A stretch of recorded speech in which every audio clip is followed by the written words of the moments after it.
botar a Estela Gomes na conversa, porque ela traz as últimas informações do caso Luan, hein, que estava... Aliás, deixa eu me despedir aqui, que eles não falam, mas a gente tá... Eles ouvem. Eles estão ouvindo tudo que a gente está falando. Então, meninos, beijo, obrigada, bom dia a vocês.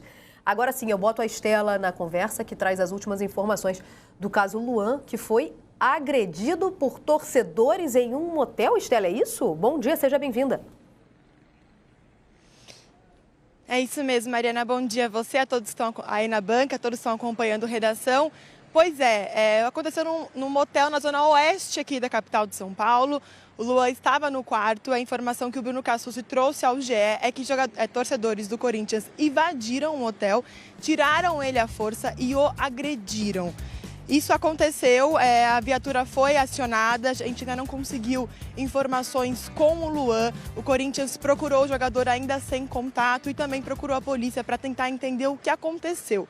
Luan ainda não veio ao CT do Corinthians nesta terça-feira, isso aconteceu na madrugada de terça, ainda não veio ao Corinthians hoje. Isso porque, a gente sabe, o elenco treina agora de manhã, à tarde viaja para Belo Horizonte para encontrar amanhã o América Mineiro pelo jogo de ida da Copa do Brasil, mas o Luan costuma treinar em horários diferentes, então não há nenhuma novidade que ele não esteja no mesmo horário que o elenco treina.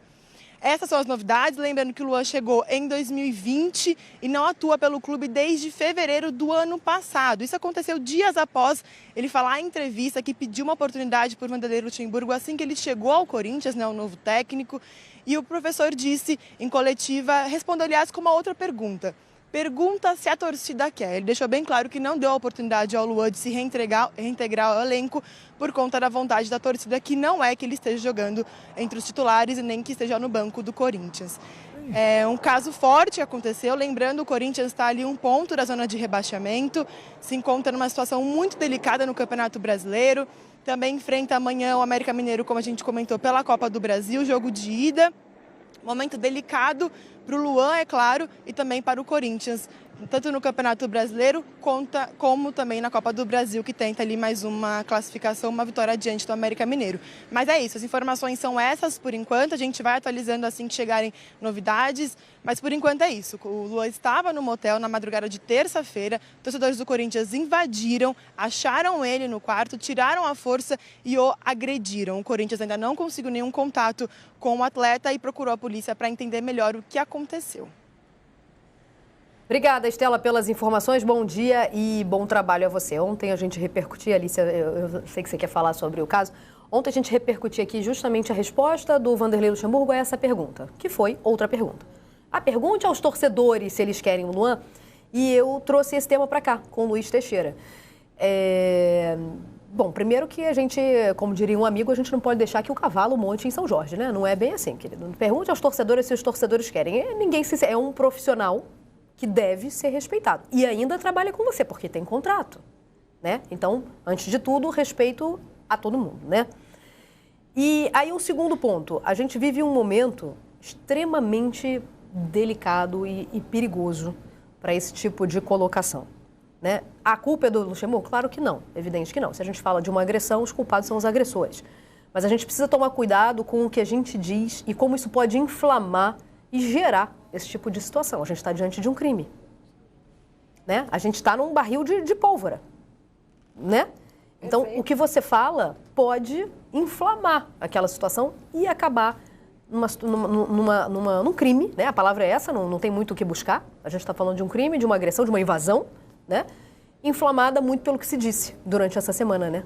E o Luxemburgo não pode alegar ignorância em relação à relação da torcida com o Luan, porque foi ele, inclusive, que foi lá servir de escudo. Logo que ele chegou ao Corinthians, teve uma manifestação que tinha um Luan deitado num caixão, né? Um torcedor do Corinthians fantasiado de Luan deitado num caixão, e foi o Luxemburgo que foi lá, logo que chegou ao clube, né, tentar acalmar as coisas, apaziguar ali os ânimos. Ele também está muito familiarizado com grandes torcidas de grandes clubes, né? Já não é a primeira vez que existe um atrito da Gaviões da Fiel, ou de torcedores e torcedoras do Corinthians, com o Luan. No momento em que ele tira de si a responsabilidade sobre o Luan estar jogando, ele vai deixar a torcida escalar, amanhã isso. Pode passar lá e dizer, não, mas eu acho que fulano não devia estar jogando.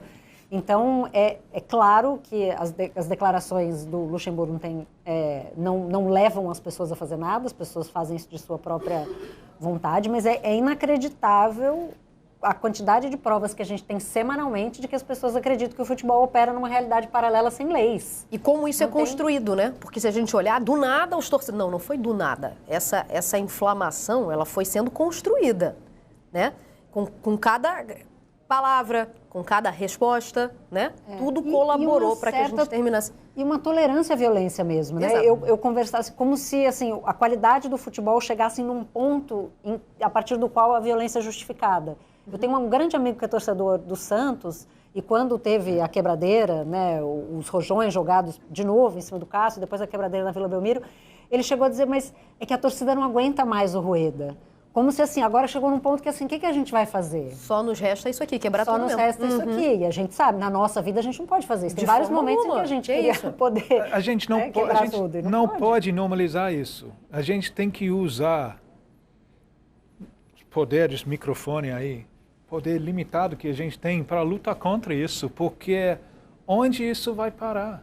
Isso vai parar no morte de um jogador. Pois é, e é esse que eu estou falando. E aí a gente vai olhar e falar, nossa, mas do nada. Não foi do nada. Não foi do nada. Isso aí foi sendo construído. Isso é crime, isso aí é inaceitável. Né? A gente tem que lutar contra isso. Que eu acho que é um problema dentro de nossa indústria, por causa talvez de mídia social. Né? Que gente, provocando emoção porque ganha reação. Né? Também a gente corre o risco de ser pautado por idiotas, desequilibrados. A gente tem que lutar contra isso.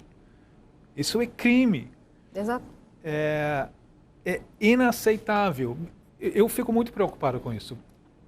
Eu acho que a situação de Brasil atualmente, especialmente grandes cidades, é uma situação de raiva. Muita raiva. Futebol tem mais ainda, por motivos específicos de futebol. Né? A transição de futebol brasileiro de ser um fenômeno regional para ser um fenômeno nacional, né? Que deixa poucos títulos que valem para muitos clubes que se consideram grandes, que deveria ganhar título todo ano. É uma fábrica de insatisfação aí. Então, você tem a raiva das ruas e a raiva de futebol. Um jogador de futebol no Brasil vai morrer numa circunstância assim. Vai acontecer. A gente está caminhando por isso aí. Em nossa insignificância, a gente tem que fazer tudo o que é possível para lutar contra isso, porque isso é inaceitável. E a torcida entender, de uma vez por todas, que não é porque os jogadores são muitíssimo bem remunerados que eles deixam de ser qualquer outra coisa que profissionais. O cara não precisa estar em casa sofrendo porque o time está mal, porque muitos deles não estão. Muitos têm essa relação com o clube e muitos não têm.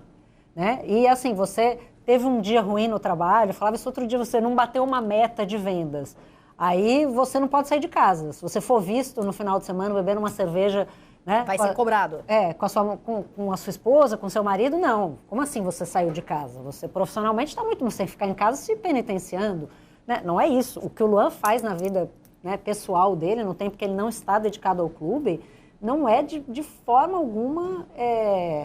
ele não deve essa satisfação. Né? Isso não é uma prerrogativa dos torcedores poderem cobrar o que o atleta faz na sua vida pessoal, ainda expondo outras pessoas, né? Porque é isso que, além de tudo, se colocou no caso do William, né? Você falou de ameaças, de acontecer isso quando as ameaças já não se estendem às famílias, né? Exatamente, estende à família. Tem sido comum. E aí o que vai acontecer no Brasil, né? Para além do absurdo da violência, jogadores de ponta não vão querer ficar aqui por causa desse tipo de coisa, que é o que já aconteceu com o William. Exatamente. Então você tem outros mercados, Arábia Saudita, direitos humanos, não sei o que, é claro.